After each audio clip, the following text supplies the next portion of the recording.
This woman is called Hon Ursula Owusu Ekuful. She is the Ghanaian minister responsible for communication and digitalization, and she has urged African FinTech companies to create our own international online payment systems to stop our dependence on international brands like MasterCard, Visa card, and American Express for e-payments. Because the entire continent is going digital, and that is a new area where you can put your money. I've said several times that I don't see why those of us on the continent still have to use Visa and American Express credit cards for our transactions and pay the user fees for every transaction that we use those cards for. Why can't we also develop our own local payment solution for the continent, which will enable all these huge transaction fees to stay on the continent? 2% per transaction, that's steep.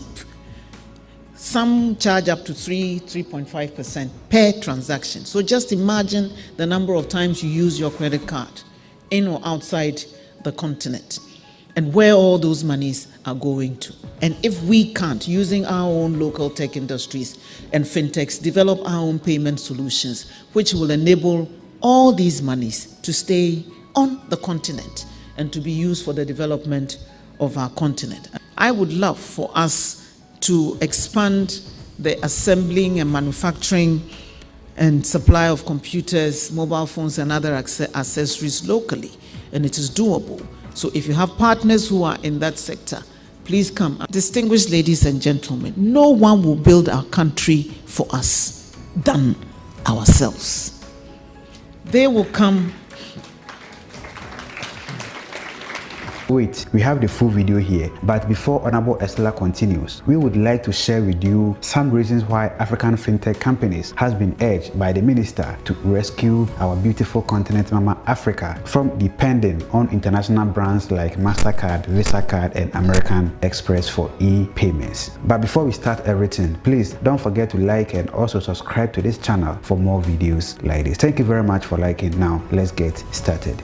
If you are watching this video, I know you definitely have a bank card, and that bank card has either this logo or this logo. This logo represents a MasterCard, and this also represents a Visa card. Visa and MasterCards are payment networks that allow for the electronic transfer of funds between banks or other financial institutions and companies. They provide branded payment processing services for credit cards, debit cards, and prepaid cards that banks or financial institutions offer their customers. MasterCards are accepted in 210 countries at over 37 million establishments and at 1 million ATMs across the world, whilst 44 million establishments also accept Visa cards in 200 countries and 2 million ATMs accept Visa cards around the world. And all these companies are American companies, and they operate around the world except China, where WeChat Pay and Alipay are the two most popular payment methods. However, in some African countries, we have mobile money as a payment method, but it stays within our individual countries. It does not cross borders. So we use widely Master and Visa cards for electronic payments. And these companies are making a significant amount of money from our continent. Visa card charges 1.15% to 2.4% per transaction. MasterCard also charges 1.15% to 2.5% per transaction, whilst American Express charges 1.43% to 3.3% per transaction. So looking at the number of people that uses their services a day in Africa, you can imagine how much they are taking out of our continent. Apart from them taking this huge amount of money from Africa, they can also decide to take us from their services anytime they want, just like what they did to Russia by taking them off from the Society for Worldwide Interbank Financial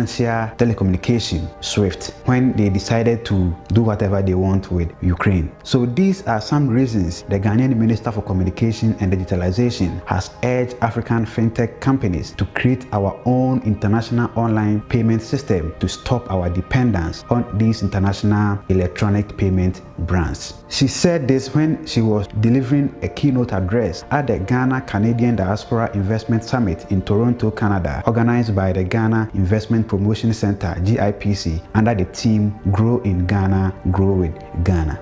Now to speak a little bit about FinTech. Financial technology has seen a sharp rise in Africa, especially Ghana, transforming lives, creating jobs, fostering innovation, and causing a spike in financial inclusion across the continent. In 2020, the Bank of Ghana took steps to deepen financial inclusion in accordance with the Payment Systems and Services Act, which was passed in 2019. And the bank issued its first dedicated electronic money issuer license to a local fintech company. Through this process, peer-to-peer transfers, cash in, cash out transactions, international money transfer, bill payments, airtime top-ups, amongst other transactions, are regulated by the Bank of Ghana. As I indicated yesterday, even funeral donations are now being received electronically. And the incidents in the past where funeral donations could disappear into other pockets has now been largely minimized.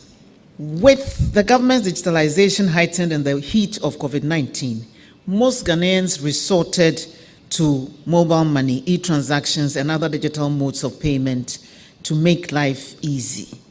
This saw a surge in fintech companies between 2020 and 2021, and the Bank of Ghana registered over 71 fintech companies in the country. It also provides an excellent opportunity for investors to explore and help expand the sector, because the entire continent is going digital, and that is a new area where you can put your money. I've said several times that I don't see why those of us on the continent still have to use Visa and American Express credit cards for our transactions and pay the user fees for every transaction that we use those cards for. Why can't we also develop our own local payment solution for the continent, which will enable all these huge transaction fees to stay on the continent? 2% per transaction, that's steep. Some charge up to 3.5% per transaction. So just imagine the number of times you use your credit card in or outside the continent, and where all those monies are going to. And if we can't, using our own local tech industries and fintechs, develop our own payment solutions, which will enable all these monies to stay on the continent and to be used for the development of our continent. And that's something that I keep challenging our young tech entrepreneurs to come up with, the useful solutions that will enable us to do that. We've done that with mobile money. We've done it with mobile money. We can do it with credit cards as well. I would love for us to expand the assembling and manufacturing and supply of computers, mobile phones, and other accessories locally, and it is doable. So if you have partners who are in that sector, please come. I'm sure Free Zones will happily provide you with. They talked about technology parks that are being established all over. Will happily provide you with the land to set up a device assembly plant to supply for our local consumption and for the rest of the sub-region. Distinguished ladies and gentlemen, no one will build our country for us than ourselves. They will come.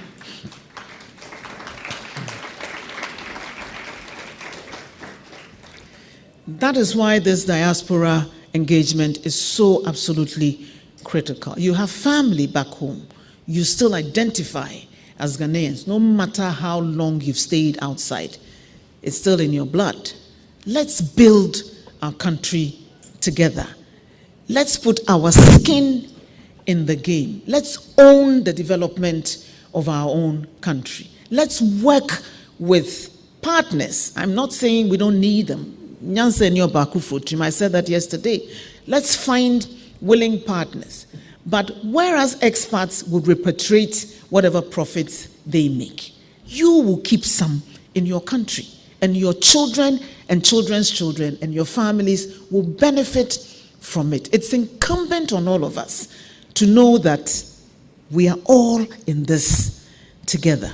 If Ghana works I'm sure many of you would quite happily join Alex Dade and all of us and Lawrence to come back home to work.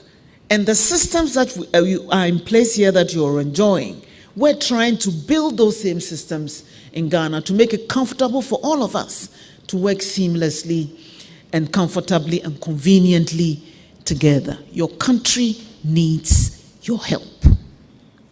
I want to just encourage you and let you know that don't believe everything that you read on social media. Our country is not burning. We're there. Yes, we have challenges like everyone else, but life is going on at pace. You have challenges here too. The cost of everything has gone up. We are not throwing up your arms in despair and saying that let's shut the country down and walk off. You're still persevering. We have a favorable investment climate which provides an enabling environment that is suitable for investment in ICT and various other sectors, as have already been enumerated to you. And while some Ghanaians are knocking, I think we're a very pessimistic people because we always focus on the negatives without looking at the positives. All flights to Ghana are always full. Half of the people on those flights are foreigners. Ask yourself, if we didn't have anything in our country, what were they coming there to do?